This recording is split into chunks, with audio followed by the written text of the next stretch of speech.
இந்த தாமரை கூத்தியில் இன்று காத்திருக்கு உள்ளம் நொந்து கண்கள் என்னும் பூந்தேன் தும்பி பாடிச் செல்லாதோ அந்த காமனம்பு என்னை சுட்டு பாவை நெஞ்சின் நாணம் சுட்டு மேகலையின் நூலறுக்கும் சேலை பொன்பூவே விண்ணியது தாமரை வண்டு தொடும் நாளிலா பாவை மயில் சாயுதே மன்னவனின் மார்பிலோ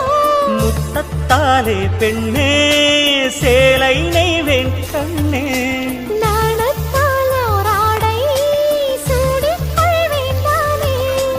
பாயாகும் வழி சொல்லாதே பஞ்சண புதையல் ரகசியமே